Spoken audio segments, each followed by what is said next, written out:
Good morning class. Last class में हमने देखा था टाइमिंग डायग्राम का इंट्रोडक्शन। टाइमिंग डायग्राम्स क्या होता है? टाइमिंग डायग्राम्स के थ्रू हमें पता चलता है कि अगर हम किसी भी इंस्ट्रक्शंस को एग्जीक्यूट कर रहे हैं तो उसके लिए हमारा कितना टाइम लग रहा है। इंस्ट्रक्शन आपके डिफरेंट टाइप्स के हो सकते हैं, हर इंस्ट्रक्शन का टाइम एक अलग हो सकता है। तो किसी इंस्ट्रक्शन को कितना टाइम लग सकता है, हमने उसका इंट्रोडक्शन देखा था।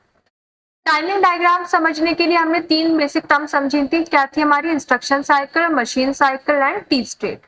इंस्ट्रक्शन साइकिल क्या होती थी? किसी भी इंस्ट्रक्शन को पूरा कंप्लीट करने में जितना टाइम लगता था वो आपकी इंस्ट्रक्शन साइकिल कहलाती थी। मशीन साइकिल क्या होती थी? मेमोरी माइक्रो प्रोसेसर कोई भी डेटा या कोई भी ऑपकोड मेमोरी से लेता था, एक्सेस करता था, तो वो आपकी ये कहलाती थी मशीन साइकिल कहलाती थी। टी स्टेट्स क्या होती थी? आपका जो माइक्रो प्रोसेसर था क्लॉक सिग्नल्स पे काम करता है, और वो क्लॉक सिग्नल्स आप कैसे देते हो? क्लॉक पल्स की फॉर्म में देते हो। लो हाई की एक पल्स होती है आपकी जो चलती रहती है। तो हर एक लो हाई पल्स को हमने क्या किया था? डिवाइड कर दिया था क्लॉक पीरियड्स में, और उस क्लॉक पीरियड को हमने क्या नाम दिया था? टी क्लॉक पीरियड नाम दिया था। इस टी क्लॉक पीरियड को हम क्या कहते थे? एक टी स्टेट कहते थे।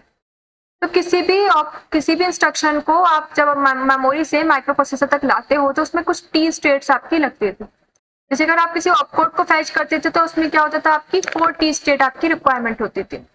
इसको समझने के लिए आपको प्रीवियस वीडियो मेरी देखना पड़ेगी, तभी आपको इसका बेसिक इंट्रोडक्शन समझ में आएगा। यहाँ पे हम इस टॉपिक को आगे कंटिन्यू करते हैं। तो पहला हमने क्या देखा था? ऑपकोड फैच की मशीन साइकिल देखी थी, जिसमें हमारी क्या लग रही थी? 4 टी स्टेट लग रही थी। सेकंड हमने देखा था मेमोरी रीड साइकिल, इसमें हमारी कितनी स्टेट लग रही थी? 3 टी स्टेट लग रही थी। थर्ड हमारा था मेमोरी राइट साइकिल, ये 3 टी स्टेट का था। इनपुट आउटपुट रीड और इनपुट आउटपुट राइट भी कितने था? 3 टी स्टेट्स का होता है। अब हम आज इसका एक एग्जांपल के थ्रू इस टाइमिंग डायग्राम को ड्रॉ करने वाले हैं। जितनी मैंने आपको टर्म समझाई है, अब इसका हम ग्राफिकल रिप्रेजेंटेशन आज देखने वाले हैं, जिसमें मैंने एक एग्जांपल लिया है आपका मूव ए कॉमा बी। ये क्या आपका एक इंस्ट्रक्शन है? मूव ए कॉमा बी क्या है? एक इंस्ट्रक्शन है। इस इंस्ट्रक्शंस में हम क्या बता रहे हैं कि जो बी रजिस्टर में आपने डेटा है उसको आपको किस में मूव कराना है? ए रजिस्टर में कॉपी करना है, उसमें मूव कराना है। ठीक है, अब इस इंस्ट्रक्शन का हमें क्या करना है? टाइमिंग डायग्राम ड्रॉ करना है। इस इंस्ट्रक्शन का टाइमिंग डायग्राम ड्रॉ करने से पहले आपको दो चीजें पता होनी चाहिए। पहले क्या कि आपको पता होना चाहिए कि इस इंस्ट्रक्शन में आपकी कितनी मशीन साइकिल लगेंगी। दूसरा आपको पता होना चाहिए कि इसमें कितनी टी स्टेट आपको रिक्वायर्ड होंगी। तो वो आपको कैसे पता चलेगा? सबसे पहले इसमें देखो कि इसमें आपका ऑपकोड क्या है और आपका ऑपरेंड क्या है। ये पार्ट आपका क्या है?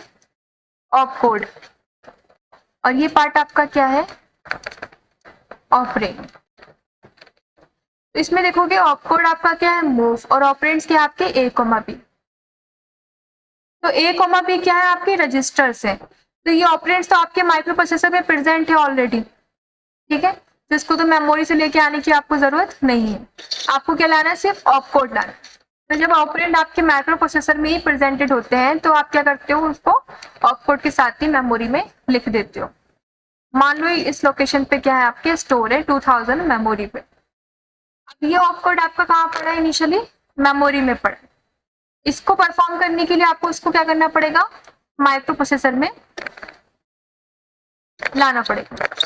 ये ऑपकोड आपका क्या करना पड़ेगा? माइक्रो प्रोसेसर के अंदर लाना पड़ेगा। ये ऑपकोड आपका बेसिकली है कहाँ पर? स्टार्टिंग में ये ऑपकोड आपका कहाँ पे है? मेमोरी के अंदर है। आपको क्या करना है? इसको माइक्रो प्रोसेसर के अंदर लेके आना है, तभी आप ये ऑपरेशन परफॉर्म कर पाओ। मेमोरी में स्टोर है तो अगर आपको अगर माइक्रो प्रोसेसर को ये ऑपकोड चाहिए तो माइक्रो प्रोसेसर को क्या पता होना चाहिए सबसे पहले इस ऑपकोड का? कि ये ऑपकोड आपका मेमोरी में किस जगह पे स्टोर है। तो किस जगह पे स्टोर है ये हमें कैसे पता चलता है? इसके एड्रेस से। कि हमें अगर इसका एड्रेस पता चल जाए कि मेमोरी में ही किस एड्रेस पे स्टोर है तो हम क्या कर सकते हैं? इस ऑपकोड को माइक्रो प्रोसेसर के अंदर ला सकते हैं। तो सबसे पहले माइक्रो प्रोसेसर क्या करेगा? इसका एड्रेस फाइंड आउट करेगा। एड्रेस फाइंड आउट करने के लिए माइक्रो प्रोसेसर क्या करता है? एड्रेस को क्या करता है? एड्रेस बस पे भेजता है। जिस भी एड्रेस का डेटा चाहिए होता है माइक्रो प्रोसेसर क्या करता है? उसका एड्रेस पहले एड्रेस बस पे भेजता है। अब आपको पता है कि आपके माइक्रो प्रोसेसर में 16 बिट का एड्रेस यूज होता है। ये 16 बिट का एड्रेस एक साथ एड्रेस बस पे नहीं जाता, बल्कि क्या जाता है? दो पार्ट्स में जाता है, हायर ऑर्डर एड्रेस बस और लोअर ऑर्डर एड्रेस बस। ये मैंने आपको प्रीवियस लेक्चर्स में बताया था कि जो आपकी माइक्रो प्रोसेसर में एड्रेस बस यूज होती हैं वो दो पार्ट्स में डिवाइडेड होती है, हायर ऑर्डर एड्रेस बस में और लोअर ऑर्डर एड्रेस बस में, ठीक है। जिसमें से आपकी A15 से लेके A8 तक जो बस होती हैं वो क्या कहलाती है, हायर ऑर्डर, ठीक है। और जो AD7 से लेके AD0 तक जो बिट्स होती हैं वो आपकी ये कहलाती हैं लोअर ऑर्डर एड्रेस बिट्स। और इनके लिए हम दो बसेस का यूज करते हैं 8-8 बिट्स की। हायर ऑर्डर के लिए ये कैरी करती है और लोअर ऑर्डर के लिए क्या करती है, ये वाली कैरी करती है, ठीक है। तो ये एड्रेस क्या जाएगा आपके दो बस के थ्रू जाएगा, एक हायर ऑर्डर के थ्रू और दूसरा लोअर ऑर्डर के थ्रू। तो A15 से A8 तक जो बिट्स होंगी वो आपकी हायर ऑर्डर बस पे जाएंगी और AD0 AD7 से जो बस होंगी वो किस पे जाएंगी, आपकी लोअर ऑर्डर पे जाएंगी। दो पार्ट्स में क्यों डिवाइड करते हैं, दो पार्ट्स में इसलिए आप डिवाइड करते हो क्योंकि आपको करना होता है लोअर ऑर्डर एड्रेस बस को डेटा बस की तरह भी यूज करना होता है। जो डेटा आप जिस डेटा का एड्रेस आप भेज रहे हो अगर उस डेटा को भी लेके आना है तो आप किस बस के थ्रू लेके आ सको, लोअर ऑर्डर के थ्रू उसको लेके आ सको, इसलिए हम ऐसा इसमें करते हैं, ठीक है। तभी हमने क्या किया, अपनी बस को दो पार्ट्स में डिवाइड कर दिया, हायर ऑर्डर और लोअर ऑर्डर। तो हायर ऑर्डर वाली बस क्या करती है, वो आपका हायर ऑर्डर वाला एड्रेस कैरी करती है और लोअर ऑर्डर वाली क्या करती है, लोअर ऑर्डर वाला एड्रेस बिट्स कैरी करती है। तो जो आपकी A15 से लेके A8 तक जो बस होंगी वो आपकी क्या कैरी करेंगी, हायर ऑर्डर बिट्स, ठीक है, A15 टू A8। और जो लोअर ऑर्डर बिट्स होंगी वो कौन कैरी करेगी, AD7 से लेके AD0 वाली लोअर ऑर्डर बस आपकी कैरी करेगी। तो आपका जो एड्रेस था मैंने इसका बताया था कि आपका एड्रेस कितना है, इसका 2000 एड्रेस, जिसमें से 20 आपका जाएगा A15 टू A8 और 00 आपका किस पे जाएगा, AD7 टू AD0। ने ये एड्रेस मेमोरी को भेज दिया। जब मेमोरी को ये एड्रेस मिला तो मेमोरी को पता चलेगा कि माइक्रो प्रोसेसर कौन से एड्रेस का डेटा चाहता है, 2000 का डेटा चाहता है। तो अब मेमोरी क्या करेगी, इस डेटा को क्या करेगी, माइक्रो प्रोसेसर को दे देगी। 2000 पे क्या स्टोर कर रखा है आपने, मूव A, B। अब ये मूव A, B आपका एड्रेस है या कंटेंट है, ये आपका कंटेंट है। तो ये कंटेंट आपका किस पे जाएगा, डेटा बस पे जाएगा। और डेटा बस की तरह हम किसको इस्तेमाल कर रहे हैं, AD0 टू AD7। अभी मूव A, B किसके थ्रू जाएगा, A, B किसके जाएगा, डेटा बस के थ्रू जाएगा। अच्छा, आप यहाँ पे जो कर रहे हो, ये आपका जो माइक्रो प्रोसेसर है ये क्या कर रहा है, मेमोरी से कुछ लेके आ रहा है। तो जब भी आप मेमोरी से कुछ लेके आते हो तो माइक्रो प्रोसेसर क्या करता है, रीड ऑपरेशन करता है। तो रीड ऑपरेशन करने के लिए माइक्रो प्रोसेसर क्या करेगा, रीड सिग्नल भेजेगा, मेमोरी को क्या भेजेगा, रीड सिग्नल भेजेगा। जब मेमोरी को रीड सिग्नल मिलेगा तो मेमोरी को समझ में आ जाएगा कि माइक्रो प्रोसेसर मेमोरी से कुछ रीड करना चाहता है। तभी क्या करेगी आपकी मेमोरी, मूव A, B को रीड करके माइक्रो प्रोसेसर को दे देगी। तो तीन सिग्नल्स मैंने आपको बता दिए, रीड, हायर ऑर्डर बस, लोअर ऑर्डर बस एंड आपका डेटा बस किसके थ्रू क्या आ जाएगा, मूव A, B वापस आ जाएगा। अच्छा, आपको मैंने एक चीज बताई है कि यहाँ पे जो आपकी लोअर ऑर्डर एड्रेस बस होती है AD0 से लेके AD7 तक, ये बेसिकली किस लिए यूज होती है आपकी, इसको आप as a lower order address भी यूज कर सको और इसको आप as a lower order data भी यूज कर सको। लेकिन कब आप इसको एज अ एड्रेस यूज करोगे, कब आप उसको as a data bus use करोगे, इसके लिए मैंने आपको, जब मैं आपको आर्किटेक्चर पढ़ा रही थी तब मैंने आपको एक कंडीशन बताई थी, एक पिन बताई थी आपको कि आपके माइक्रो प्रोसेसर में एक पिन लगी होती है। इस पिन का इस्तेमाल क्या होता है, इस पिन का यूज होता है कि क्या करना है आपको ये डिफरेंशिएट करना है कि ये बस आपकी एज अ एड्रेस यूज होगी और एज अ डेटा यूज होगी। तो उस पिन का नाम आपका क्या था, ALE। इसकी फुल फॉर्म क्या थी, एड्रेस लैच इनेबल, ठीक है। ये पिन क्या करती है आपकी, अगर इस पिन की वैल्यू आप ALE की वैल्यू 1 करते हो तो ये क्या करती है, इस बस को एज अ एड्रेस की तरह इस्तेमाल करती है।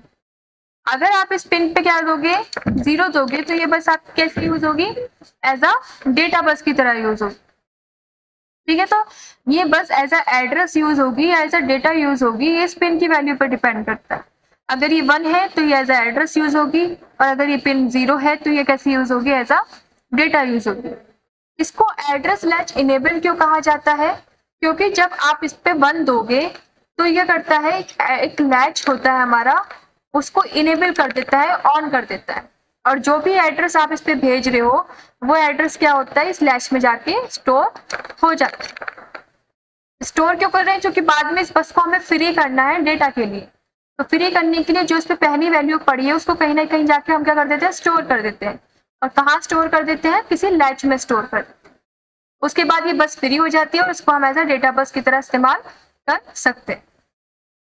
ठीक है, तो अब इस पिन का इस्तेमाल क्या होता है कि ये पिन हमें ये बताती है कि हमारी as a address bus use होगी और as a data bus use. उसके बाद मैंने आपको एक चीज बताई थी, कुछ स्टेटस सिग्नल्स के बारे में बताया था। हमारे माइक्रो 8085 माइक्रो प्रोसेसर में कुछ स्टेटस सिग्नल्स यूज होते हैं। वो स्टेटस सिग्नल्स ये बताते हैं कि आपके माइक्रो प्रोसेसर में क्या ऑपरेशन चल रहा है। माइक्रो प्रोसेसर के ऑपरेशन का एक स्टेटस बताते हैं, एक्टिविटी बताते हैं कि आपके माइक्रो प्रोसेसर में क्या एक्टिविटी परफॉर्म हो रही। कौन कौन से सिग्नल्स थे वो आपके, input output, memory bar, S0 and S1। ये 3 टाइप के आपके स्टेटस सिग्नल्स थे। ये बताते थे कि आपका माइक्रो प्रोसेसर बेसिकली कर क्या रहा है, किसी ऑपकोड को फैच करके ला रहा है, या फिर मेमोरी रीड डेटा, कोई डेटा लेके आ रहा है मेमोरी से, या डेटा मेमोरी में स्टोर कर रहा है। ये कौन बताता था, आपके 3 सिग्नल्स बताते थे। इस केस में आप मुझे बता सकते हो कि इन माइक्रो प्रोसेसर का क्या ऑपरेशन परफॉर्म हो रहा है, इनकी वैल्यू क्या हो। इस केस में क्या है, आप किसी ऑपकोड को मेमोरी से क्या कर रहे हो, माइक्रो प्रोसेसर के अंदर लेके आ रहे हो। तो आप किसी ऑपकोड को लेके आ रहे हो माइक्रो प्रोसेसर के अंदर, तो आप क्या कर रहे हो, ऑपकोड को फैच कर रहे हो। तो ऑपकोड के फैच के केस में क्या होता है, इन सिग्नल्स की वैल्यू, इसमें हो क्या रहा है, आप मेमोरी से ऑपकोड लेके आ रहे हो। इनपुट आउटपुट मेमोरी बार में क्या होगी वैल्यू, 0, क्योंकि अगर आप 0 दोगे तब मेमोरी वाला ऑन होगा, और ऑपरेशन आप मेमोरी से ही कर रहे हो। तो अगर आप मेमोरी से कोई ऑपरेशन करते हो तो इनपुट आउटपुट स्लैश मेमोरी बार की वैल्यू आपको क्या रखनी होती है, 0, क्योंकि अगर आप इस पे 0 दोगे तो ये वाला ऑन हो जाएगा और ये वाला क्या हो जाएगा, ऑफ हो जाएगा। ठीक है, उसके बाद आपके आते हैं S0 एंड S1। जब आप किसी ऑपकोड को मेमोरी से फैच करते हो तो S0 की वैल्यू आपकी 1 होती है और S1 की वैल्यू क्या होती है, 0। सॉरी, दोनों की वैल्यू क्या होती है आपकी, 1 होती है। ऑपकोड फैच के केस में क्या होता है, S0 भी 1 होता है और आपका S1 भी 1 होता है। तो ये बेसिकली सिग्नल्स आपका ये बताते हैं कि आपके माइक्रो प्रोसेसर क्या कर रहा है, किसी ऑपकोड को फैच कर। तो जितनी बातें मैंने आपको इसमें बताई, सारी की सारी आपको क्या है, टाइमिंग डायग्राम ड्रॉ करने के लिए आपकी जरूरी होंगी। अब हम देखते हैं अपना टाइमिंग डायग्राम।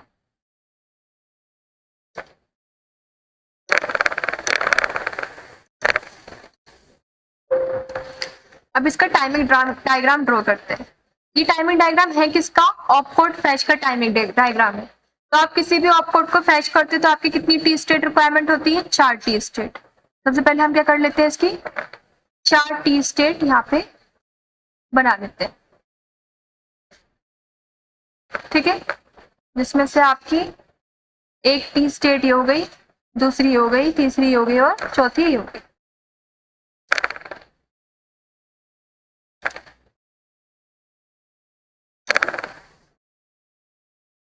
ठीक, तो इसको हमने क्या नाम दे दिया, T1, इसको नाम दे दिया T2, इसको नाम दे दिया T3 और इसको नाम दे दिया T4। सबसे पहले हम क्या काम करते थे, किसी भी ऑपकोड को लेके आना है मेमोरी से तो हमें क्या पता होना चाहिए, उसका एड्रेस पता होना चाहिए कि हम उसे किस एड्रेस पे लेके आ रहे हैं। तो हम क्या करते थे, सबसे पहले एड्रेस बस पे एड्रेस भेज देते। एड्रेस आपका 2 पार्ट्स में जाता था, higher order and lower order. Higher order bus आपकी कौन कौन सी थी, A15 टू A8, इस पे आपकी हायर ऑर्डर बिट्स जाती थी। मान लो आपको 2000 वाले एड्रेस से ऑपकोड लेके आना है तो आप हायर ऑर्डर पे क्या भेजोगे, 2000। तो हम पहले सबसे हायर ऑर्डर एड्रेस बस बना लेते हैं। इस पे आपका क्या एड्रेस जाएगा, 2000। हायर ऑर्डर एड्रेस बस को हम ऐसे डिनोट करते हैं, क्रॉस से हम स्टार्ट करते हैं और फिर इस तरीके से डिनोट करते हैं। क्रॉस से क्यों स्टार्ट किया जाता है, ऊपर वाला चूंकि जो आपका ये एड्रेस है 20, अगर आप इसको बाइनरी में कन्वर्ट करोगे तो ये क्या होगा, आपका 0 1 का कॉम्बिनेशन आएगा। मैंने तो यहाँ हेक्सा में लिखा है, जब आप 2 0 को बाइनरी में कन्वर्ट करते हो तो कुछ इस तरीके से आता है, जिसमें क्या होगा, आपकी कुछ 0 बिट्स यूज होंगी और कुछ आपकी क्या होंगी 1 बिट यूज होगी। तो जो 0 बिट्स वाली है उसको आप लोअर लाइन से डिनोट कर देते हो, और जो हायर बिट्स है उसको क्या डिनोट कर देते हो, आप ऊपर वाली लाइन से डिनोट कर देते हो। इसलिए इसको इस शेप में बनाया जाता है। तो हायर ऑर्डर एड्रेस बस पे क्या जाएगा, आपका 20 जाएगा। और ये कितनी टी स्टेट तक जाएगा, 3 टी स्टेट तक हायर ऑर्डर एड्रेस बस पे ये 20 रहता है। उसके बाद हम क्या करते हैं, लोअर ऑर्डर एड्रेस बस पे लोअर वाला एड्रेस भेजेंगे। ठीक है, वो क्या है आपका 1000। ये क्या होगा आपका AD0 से AD7 वाला, इस पे क्या आएगा, आपका लोअर ऑर्डर एड्रेस जाएगा 00। ये लोअर ऑर्डर एड्रेस जो होता है वो आपका एक ही टी स्टेट तक जाता है इस बस पे। उसके बाद ये बस किस में कन्वर्ट हो जाती है, ये बस आपकी कन्वर्ट हो जाती है डेटा बस में, क्योंकि आप जो एड्रेस भेजते हो वो एक ही टी स्टेट तक भेजते हो मेमोरी को। उसके बाद आपको नेक्स्ट टी स्टेट में क्या करना होता है, डेटा लेके आना होता है या किसी ऑपकोड को लेके आना होता है। तो लोअर ऑर्डर एड्रेस बस पे आपका एड्रेस कब तक रहेगा, बस एक ही टी स्टेट तक रहेगा। उसके बाद क्या होगा, वो डेटा बस में कन्वर्ट हो जाते हैं। डेटा बस में कन्वर्ट करने के लिए आपको क्या करना पड़ेगा, ALE सिग्नल देना पड़ेगा। स्टार्टिंग में टी स्टेट में क्या कर रहे हो, आप एड्रेस भेज रहे हो, तो ALE आपका क्या रहेगा, हाई रहेगा। देन आपका क्या होगा, उसको डेटा में कन्वर्ट करना है तो ALE सिग्नल क्या हो जाएगा, फिर लो हो जाएगा। ठीक है, इस डेटा बस पे डेटा आएगा कब, जब आप मेमोरी को रीड सिग्नल भेजोगे। रीड सिग्नल भेजोगे तब तक आप, जब तक मेमोरी को रीड सिग्नल नहीं मिलेगा तब तक मेमोरी को समझ नहीं आएगा कि माइक्रो प्रोसेसर क्या चाहता है। जब मेमोरी को रीड सिग्नल मिलेगा तब मेमोरी को समझ में आ जाएगा कि माइक्रो प्रोसेसर डेटा को रीड करना चाहता है। तो जैसे ही मेमोरी को रीड सिग्नल मिला, आपने रीड सिग्नल भेजा, रीड सिग्नल क्या करोगे आप, एक्टिव लो फॉर्म में भेजोगे। एक्टिव लो फॉर्म में क्यों भेजते हो, क्योंकि रीड सिग्नल पे बार लगा होता है। तो अगर इसको ऑन करना है तो आपको करना पड़ेगा, इसको लो करना पड़ेगा। जैसे आपने ये रीड सिग्नल भेजा, उस केस में मेमोरी क्या करेगी, इस डेटा बस पे क्या भेज देगी, आपका ऑपकोड जो था वो भेज देगी। इस डेटा बस पे क्या आ जाएगा, आपका ऑपकोड आ जाएगा। ठीक है, उसके बाद ये ऑपकोड आपके डेटा बस पे आ गया, माइक्रो प्रोसेसर को अचीव हो गया, माइक्रो प्रोसेसर को ये ऑपकोड आपका मिल गया। अब माइक्रो प्रोसेसर का काम क्या है, जैसे उसको ये ऑपकोड मिला, माइक्रो प्रोसेसर को ऑपकोड मिल गया, लेकिन अभी माइक्रो प्रोसेसर को ये नहीं पता कि इस ऑपकोड पे उसको क्या ऑपरेशन परफॉर्म करना है। तो माइक्रो प्रोसेसर क्या करेगा, इसका डिकोड करेगा, इसको डिकोड करेगा। और मैंने आपको बताया था कि डिकोडिंग और एग्जीक्यूशन कौन सा होता है, लास्ट टी स्टेट में परफॉर्म होता है। तो जब आपकी लास्ट टी स्टेट आ गई, तब ना तो आपको उसमें हाई ऑर्डर एड्रेस बस की रिक्वायरमेंट है, ना आपको उसमें क्या है, लोअर ऑर्डर एड्रेस बस की रिक्वायरमेंट है। क्योंकि ये दोनों बसेस किस लिए यूज होते हैं, सिर्फ डेटा को लेके आने के लिए और एड्रेस भेजने के लिए मेमोरीज को। ये दोनों काम हमने कर लिया 3 टी स्टेट्स में। अब इन बस की कोई रिक्वायरमेंट नहीं। अब क्या करना है, माइक्रो प्रोसेसर को इंटरनल ऑपरेशन परफॉर्म करना है। इंटरनल ऑपरेशन में क्या करना है, इसको डिकोड और एग्जीक्यूशन करना है। जब इन बस की रिक्वायरमेंट नहीं होती तो हम इन बस को क्या करते हैं, अनस्पेसिफाइड कर देते हैं या फिर हाई इंपीडेंस केस में पहुंचा देते हैं। ठीक है, ये भी दोनों बस क्या करेंगे, आपके हाई इंपीडेंस केस में चली गई। हायर ऑर्डर वाले को ऐसे डिनोट कर दिया, लोअर ऑर्डर वाले को स्टोर पर डिनोट कर दिया। ये क्या डिनोट कर रही है कि दोनों बसेस क्या यूज नहीं हो रही हैं, क्योंकि आपको इंटरनल ऑपरेशन करना है, डिकोड और एग्जीक्यूशन करना है इनका, तो इसमें बस की कोई जरूरत है ही नहीं। एली सिग्नल क्या रहता है, फर्स्ट टी स्टेट में हाई रहता है, उसके बाद ही क्या होता है, लो हो जाता है बाकी टी स्टेट में, क्योंकि डिनोट करता है कि जो आप ऑपरेशन कर रहे हो वो डेटा से रिलेटेड कर रहे हो बाकी की टी स्टेट में, ना कि एड्रेस से रिलेटेड। रीड सिग्नल क्या रहता है, सिर्फ 3 टी स्टेट तक, 2 टी स्टेट तक आपका लो रहता है, उसके बाद ये हाई हो जाता है। क्योंकि आपको रीड सिग्नल किस लिए भेजे थे, मेमोरी से डेटा को रीड करने के लिए भेज रहे थे। जब आपका डेटा रीड करके मेमोरी से माइक्रो प्रोसेसर में आ गया तो अभी सिग्नल की भी आपको रिक्वायरमेंट नहीं है। लास्ट टी स्टेट में आपको सिर्फ डिकोड एग्जीक्यूशन करना है, तो इस सिग्नल्स को भी हम क्या कर देते हैं, हाई कर देते हैं। तो ये आपका क्या है, टाइमिंग डायग्राम। इसमें एक सिग्नल आपका छूट गया है जो मैंने आपको बताया था, स्टेटस सिग्नल्स, वो भी आपको अपने टाइमिंग डायग्राम में दिखाना पड़ता है। कौन कौन से थे आपके, इनपुट, आउटपुट, मेमोरी बार, ठीक है। इसकी वैल्यू आपको क्या, अगर आप आउटपुट फैच कर रहे हो मेमोरी से तो इसकी वैल्यू तो आप 0 ही रखोगे, क्योंकि ये डिनोट करता है आप मेमोरी से ऑपरेशन परफॉर्म कर रहे हो। उसके बाद आपका S0 भी 1 होगा और आपका S1 भी क्या होगा, 1। तो इन स्टेटस सिग्नल्स की वैल्यू क्या होगी, आउटपुट फैच के केस में ये दोनों 1 होंगे और ये क्या होगा, 0। इसको भी मैंने इस शेप में क्यों बनाया है, इसको भी मैंने इस शेप में इसलिए बनाया है कि इनमें से जिसकी भी वैल्यू हाई होगी वो उसको आप इस वाली लाइन से ड्रॉ कर सकते हो, और जिसकी भी वैल्यू 0 होगी आप उसको इस लाइन से दिखा सकते हो। आप इनको अलग अलग भी बना सकते हो। अगर आप इस सिग्नल को अलग बनाना चाहते हो तो इसको आप ऐसे लो लाइन दिखा दो और इन दोनों को आप ऐसे हाई से दिखा दो। तो डायग्राम ज्यादा बड़ा ना हो, छोटा हो, तो हम क्या करते हैं, तीनों सिग्नल्स को कंबाइन फॉर्म में दिखा देते हैं इस शेप में, जिसमें से इनपुट आउटपुट मेमोरी बार आपने 0 दिखा दिया और S0 S1 के लिए 1 दिखा दिया। इन सिग्नल्स को दिखाना जरूरी टाइमिंग डायग्राम में, क्योंकि इन सिग्नल्स की हेल्प से आपको पता चलता है कि जो आपने डायग्राम बनाया है बेसिकली किस चीज का बनाया है। ये आपका आउटपुट फैच का है, मेमोरी रीड का है, मेमोरी राइट का है, या फिर इनपुट रीड का है, या फिर आउटपुट राइट का है। यही सिग्नल्स आपका बताते हैं। तो ये भी आपको अपने टाइमिंग डायग्राम में इंक्लूड करना बहुत जरूरी है। तो बेसिकली आपका एक इंस्ट्रक्शन मैंने लिया था मूव A, B, जिसमें क्या होता है, सिर्फ आपका आउटपुट फैच हो रहा था, क्योंकि आपका जो डेटा है वो आपका माइक्रो प्रोसेसर में ही प्रेजेंटेड है, तो आपको सिर्फ मेमोरी से इसका आउटपुट ही लेके आना था। तो इसलिए हमने क्या किया, इसका सिर्फ आउटपुट का ही डायग्राम बनाया। इस इंस्ट्रक्शन में क्या होगा, सिर्फ आउटपुट फैच ही होगा, तो सिर्फ डायग्राम भी क्या होगा, आउटपुट फैच का ही होगा। तो ये आपका इंट्रोडक्शन था टाइमिंग डायग्राम का। इसको कैसे ड्रॉ करते हैं ये मैंने आपको इंस्ट्रक्शंस की हेल्प से बता दिया है। इसके आगे के एग्जांपल्स भी हम देखेंगे। इसमें तो हम सिर्फ आउटपुट फैच कर रहे थे, हम आगे देखेंगे कि हम किसी डेटा को मेमोरी से रीड कर रहे हैं, या मेमोरी में कोई डेटा राइट कर रहे हैं, या इनपुट से कोई डेटा लेके आ रहे हैं, या आउटपुट को कोई डेटा लेके दे रहे हैं, तो उसका टाइमिंग डायग्राम कैसे ड्रॉ होगा वो हम आगे वाले वीडियोस में देखेंगे, आगे के कुछ एग्जाम्पल्स लेके। इनके मूव A, B जो इंस्ट्रक्शन होता है उसमें क्या होता है, आपको सिर्फ आउटपुट को फैच करना होता है, क्योंकि जो आपका डेटा है वो आपको मेमोरी से नहीं मिलता, बल्कि कहाँ से मिलता है, रजिस्टर से ही मिलता है।